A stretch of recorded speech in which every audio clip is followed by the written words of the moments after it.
द्वितीय राजावली अध्याय 18। इस्राएल राजा एलांक पुत्र होसेयंकर अधिकारर तृतीय वर्षरे जिहुदार राजा आहस्कर पुत्र हिजकिया राज्य करियाको आरंभ कले। से राज्य करियाको आरंभ करिवा समय 25 वर्ष बयस्क थिले। आउ से जेरुसालेम रे 29 वर्ष राज्य कले। तांकर मातांकर नाम अबी।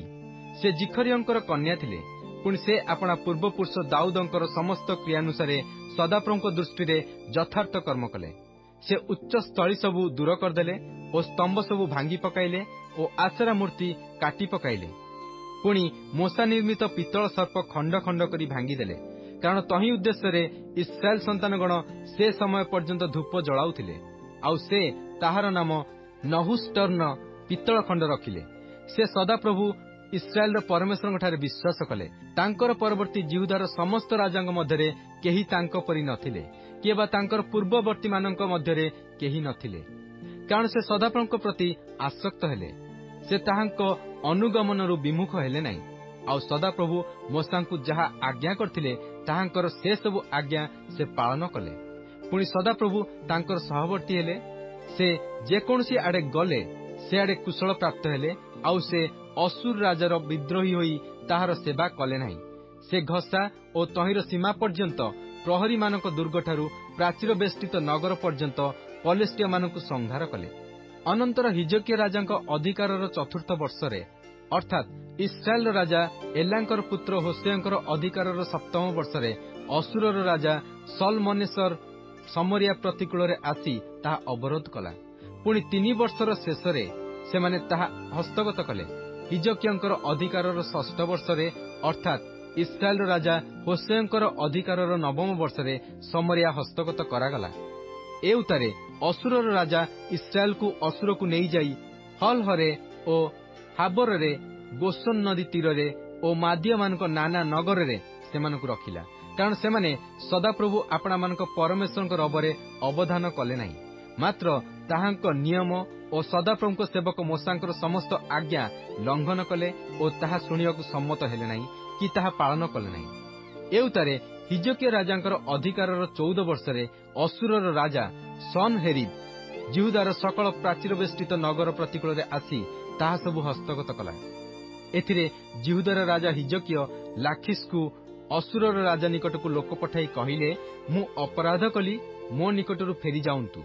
आपण मो उपरे जेउ भार थोइबे ताहा मु बहिबी।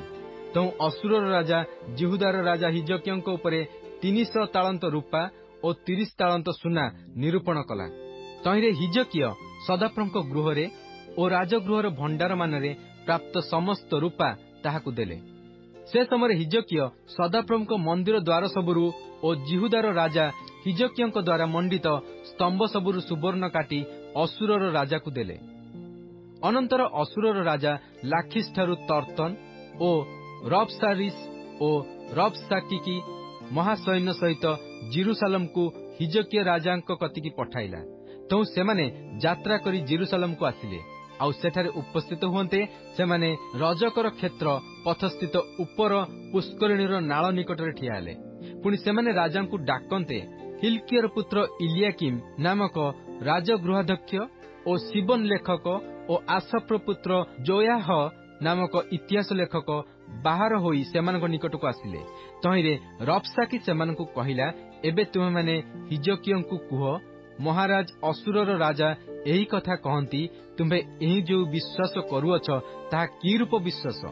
युद्ध करिया पई मंत्रणा और बळ अछि बोली तुमे कहूअछ, मात्र ताहा केवल वृथा कथा। तुमे काहा ऊपर निर्भर करी मोहर विद्रोही होइअछ?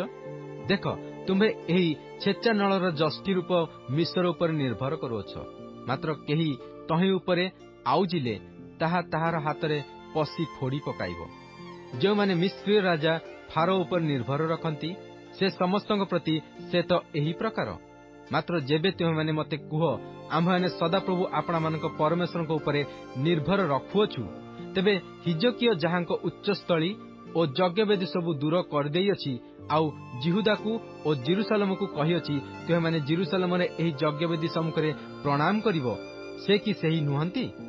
एबे मु विनय करूछि, मो प्रभु असुरर राजांक संगे पण कर, मु तुमको 2000 अश्व देबी। जेबे तुमे पार ସେମାନଙ୍କ ଉପରେ ଚଢ଼ିବା ପାଇଁ ତୁମ୍ଭ ଆଡୁ ଲୋକ ଆଣ। ତେବେ କି ରୂପେ ତୁମ୍ଭେ ମୋ ପ୍ରଭୁଙ୍କ ଦାସମାନଙ୍କ ମଧ୍ୟରୁ ଏକ କ୍ଷୁଦ୍ରତମ ସେନାପତିକୁ ଫେରାଇ ଦେଇପାରିବ? କି ରୂପେ ତୁମ୍ଭେ ରଥ ଓ ଅଶ୍ୱାରୋହୀ ନିମନ୍ତେ ମିଶ୍ର ଉପରେ ବିଶ୍ୱାସ କରୁଅଛ? ମୁଁ କଣ ସଦାପ୍ରଭୁଙ୍କ ବିନା ଏହି ସ୍ଥାନ ଧ୍ୱଂସ କରିବାକୁ ଆସିଅଛି? ସଦାପ୍ରଭୁ ମୋତେ କହିଲେ, ଏହି ଦେଶ ବିରୁଦ୍ଧରେ ଯାଇ ତାହା ଧ୍ୱଂସ କର।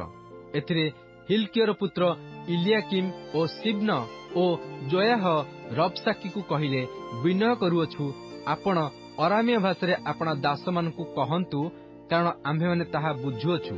ପୁଣି ପ୍ରାଚୀରର ଉପରିସ୍ଥ ଲୋକମାନଙ୍କ କର୍ଣ୍ଣଗୋଚରରେ ଆମ୍ଭମାନଙ୍କୁ ଜିହୁଦୀୟ ଭାଷାରେ ନ କହନ୍ତୁ।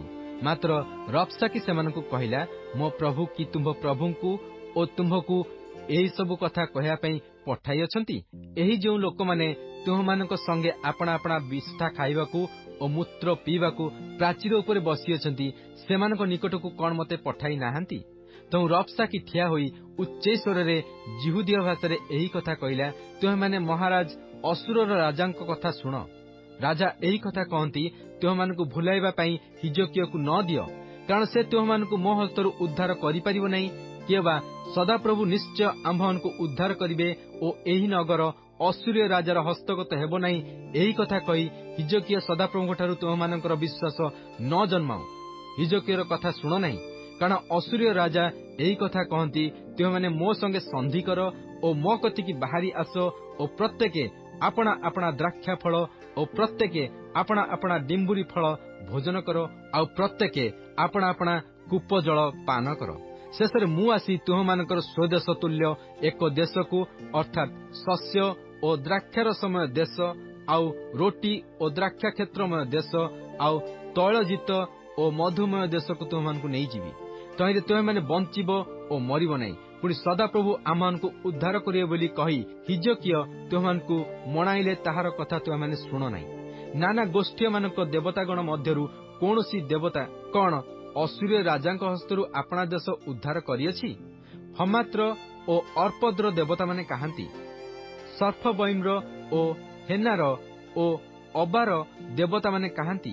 ସେମାନେ କଣ ମୋ ହସ୍ତରୁ ସମରିୟାକୁ ଉଦ୍ଧାର କରିଅଛନ୍ତି? ନାନା ଗୋଷ୍ଠୀୟ ସମସ୍ତ ଦେବତା ମଧ୍ୟରେ କିଏ ଆପଣା ଦେଶକୁ ମୋ ହସ୍ତରୁ ଉଦ୍ଧାର କରିଅଛି, ଯେ ସଦାପ୍ରଭୁ ମୋ ହସ୍ତରୁ ଜେରୁସାଲେମକୁ ଉଦ୍ଧାର କରିବେ? ମାତ୍ର ଲୋକମାନେ ନୀରବ ହୋଇ ରହିଲେ, ଗୋଟିଏ କଥା ଉତ୍ତର କଲେ ନାହିଁ, କାରଣ ତାହାକୁ ଉତ୍ତର ନ ଦିଅ ବୋଲି ରାଜାଙ୍କର ଆଜ୍ଞା ଥିଲା। ଏ ଉତ୍ତରେ ହିଲ୍କିୟର ପୁତ୍ର ଇଲିଆକିମ୍ ନାମକ ରାଜଗୃହାଧ୍ୟକ୍ଷ ଓ ଶିବ୍ନ ଲେଖକ ଓ ଆସଫର ପୁତ୍ର ଜୋୟାହ ନାମକ ଇତିହାସ ଲେଖକ ଆପଣା ଆପଣା ବସ୍ତ୍ର ଚିରି ହିଜକିୟଙ୍କ ନିକଟକୁ ଆସି ରବ୍ସାକିର କଥା ସବୁ ତାଙ୍କୁ ଜଣାଇଲେ।